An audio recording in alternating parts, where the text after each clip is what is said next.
बात करेंगे इस वीडियो में कि क्यों मैंने बीसीए चूज़ किया over BTech starting from being a JEE aspirant जो कि एक बीटेक के पीछे पागल पड़ा था कि उसे बीटेक बीटेक बीटेक जेई करना है और उसने एट द एंड आकर के बीसीए क्यों चूज़ किया। तो बात शुरू होती है क्लास 10 से। एक्चुअली जैसे आपकी क्लास में 80 या 85 से ऊपर परसेंट नंबर आते हैं तो फिर आपका एक रूल बन जाता है कि आपको मैथ्स ही लेना है, नहीं तो आपकी क्या इज्जत रह जाएगी। आप बायो ले लेते हो, कॉमर्स ले लेते हो या फिर आर्ट्स ले लेते हो तो आपकी इज्जत ख़राब हो जाएगी। ऐसा सोसाइटी के रूल्स हैं जो कि आप भी आई थिंक समझते होगे, जानते होगे।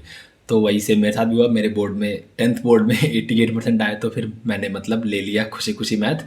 और मुझे बहुत इंटरेस्ट था कि मैं मैथ पढ़ूंगा, आगे चल के इंजीनियर बनूंगा, सॉफ्टवेयर इंजीनियर बनूंगा, बीटेक करूंगा, जेई क्लियर करूंगा, आईआईटी में जाऊंगा, एनआईटी में जाऊंगा। ये सब सपने मतलब जो कि नॉर्मल स्टूडेंट के दिमाग में होते हैं, मैं भी उसी से गुजरा हूँ। मेरा भी सेम स्टोरी है। तो फिर मैंने वहाँ पे फिर चल के क्लास 11th में मैंने मैथ चूज़ कर लिया। फिर वहाँ पे मैं आया तो आप अगर 12th पास आउट हो तो फिर आपको रियलाइज़ होगा कि 10th से 11th में जो चेंज आता है कितना ड्रास्टिक होता है। अचानक से आपकी पूरी दुनिया हिल जाती है कि आपको 10th में क्या पढ़ाया गया था और आपको 11th में क्या पढ़ाया जा रहा है। वेक्टर्स, ट्रिगोनोमेट्री, मतलब बहुत ही एडवांस लेवल की कैलकुलस। तो फिर मतलब मेरा दिमाग पूरा हिल गया कि ये क्या मुझे पढ़ाया जा रहा है, मुझे ये सब पढ़ना पड़ेगा अब बीटेक क्लियर करने के लिए, जेई क्लियर करने के लिए, मुझे बीटेक कॉलेज में जाने के लिए, आईआईटी में जाने के लिए। तब से मतलब मेरा 11 से ही 11th क्लास से ही मुझे पढ़ने में थोड़ा थोड़ा इंटरेस्ट कम होने लगा कि मैं ये सब मुझसे नहीं हो पाएगा कि मैं यहाँ पे मैथ पढ़ूँ, फिजिक्स पढ़ूँ, केमिस्ट्री पढ़ूँ, मुझे क्या पढ़ा रहा है मुझे खुद समझ में नहीं आ रहा है। और मुझे करना था क्या, बीटेक सीएस। तो मुझे ये समझ में नहीं आ रहा था कि मुझे बीटेक सीएस पढ़ना है। मतलब मैं बीटेक में जब एडमिशन लूँगा आईआईटी या एनआईटी जो भी उस टाइम का मेरा ड्रीम था, तो मुझे लेना एडमिशन है बीटेक में और मैं करूँगा वहाँ पे सीएस। पर मुझे सीएस पढ़ने के लिए यहाँ पे मुझे फिजिक्स, केमिस्ट्री, मैथ्स वो क्लियर करना पड़ेगा। फिर मैं जा कर के बीटेक सीएस कर सकता हूँ, फिर मैं वहाँ पे जाकर कंप्यूटर साइंस समझ सकता हूँ, मतलब पढ़ सकता हूँ। तो ये बात मुझे बिल्कुल पल्ले नहीं पड़ती थी कि मैं क्यों फिजिक्स केमिस्ट्री मैथ पढ़ूँ, जो कि मुझे पढ़ना आफ्टर ऑल बीटेक में सीएस है। तो फिर मैं क्यों सीएस के लिए फिजिक्स केमिस्ट्री मैथ पढ़ के उसका एंट्रेंस दूँ, मैं उसका क्लियर करूँ एग्ज़ाम।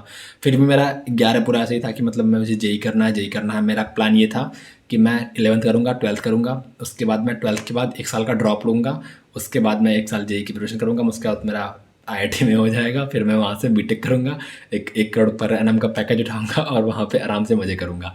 तो एज़ अ नॉर्मल स्टूडेंट सबका प्लान यही होता है, मेरा भी प्लान यही था। मेरा मतलब मैं क्लास में सबसे बोल के रखता था, इवन टीचर सब जानते थे कि शुभम क्लास 12th के बाद 1 साल का ड्रॉप लेने वाला है, वो जेई की प्रिपरेशन करेगा। मतलब मैं क्लास में बदनाम था कि मैं ड्रॉप लूँगा 12th के बाद, 12th के बाद मैं ड्रॉप लूँगा, मैं जेई की प्रिपरेशन करूँगा, और मैं करने भी वाला था। फिर आते हैं बोर्ड्स। बोर्ड्स में मेरा और दिमाग ख़राब हो गया कि मुझे रोज़ फिजिक्स केमिस्ट्री मैथ पढ़ना पड़ रहा है। मैं ऐसे पढ़ पढ़ के एकदम परेशान हो गया था। मुझे मतलब बिल्कुल भी इंटरेस्ट नहीं आ रहा था कि मुझे क्या पढ़ना पड़ रहा है। ये 12th की फिजिक्स केमिस्ट्री मैथ इतनी आसान भी नहीं है। अगर आप 12th पास आउट हो तो आप ये समझ सकते हो। तो मतलब मेरा पढ़ाई लिखाई से मन 12th क्लास के बोर्ड आते आते मेरा पूरा हट गया था कि ये सब मुझसे नहीं होने वाला। मैं फिजिक्स केमिस्ट्री और मैथ तो मतलब मान लो मैं थोड़ा बहुत पढ़ लूँ, पर मुझसे फिजिक्स केमिस्ट्री बिल्कुल भी नहीं पढ़ी जाने वाली। तो उस टाइम मैंने छोड़ा था। मतलब मुझे धीरे धीरे मन हटने लगा कि मैं नहीं करूँगा नहीं करूँगा। पर फिर भी मेरा ये था कि चलो ठीक है, कोई ना, बोर्ड में अगर कम नंबर आ जाते हैं तो फिर उसके बाद फिर से लग करके बढ़िया कोई कोचिंग इंस्टीट्यूट ज्वाइन करके फिर मैं वहाँ से करके आईआईटी निकाल लूँगा, जेई निकाल लूँगा।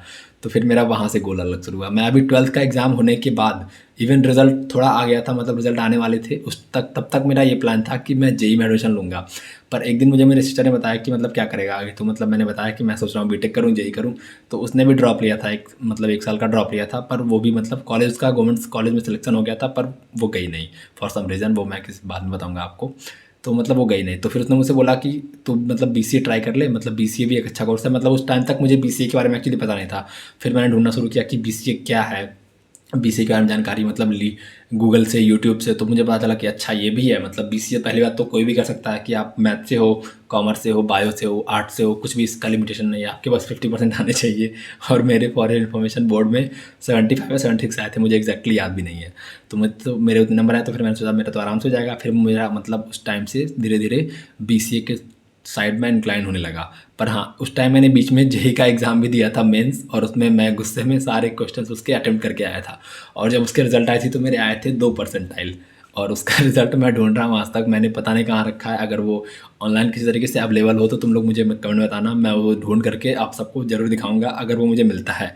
उसमें लिटरली मेरे 2 परसेंटाइल आए थे मार्क्स। तो वहाँ से मतलब मैं पूरा हट गया, फिर मैं बीसीए की तरफ इंक्लाइन होने लगा, बीसीए के बारे में मतलब ढूंढा।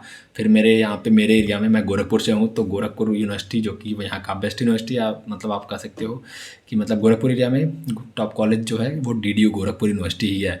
तो फिर मैंने उसका बीसीए का एंट्रेंस एग्ज़ाम का फॉर्म भरा और लकीली मेरा वहाँ पे एंट्रेंस काफ़ी इजी होता है बीसीए का। अगर आपको लगता है कि बीसीए का एंट्रेंस हार्ड होता है तो नहीं, वहाँ पे मतलब 10th लेवल के मैथ वगैरह पूछे जाते हैं, जनरल इंग्लिश, कुछ कंप्यूटर से रिलेटेड। मैंने बीसीए पे वीडियो बना के रखी है ऑलरेडी, आप वो देख सकते हो। उसमें मैंने बीसीए के कुछ स्टूडेंट्स के रिव्यू भी लिए हैं। तो ये मेरा रिव्यू है, बाकी बच्चों के रिव्यू उसमें है, तो वो आप वीडियो देख सकते हो। तो मैंने वहाँ का एंट्रेंस दिया, फिर वहाँ का एंट्रेंस क्लियर हुआ और मैंने वहाँ पे एडमिशन ले लिया। और अभी मैं वहाँ पे बीसीए कर रहा हूँ हैप्पीली, मतलब मैं बहुत खुश हूँ।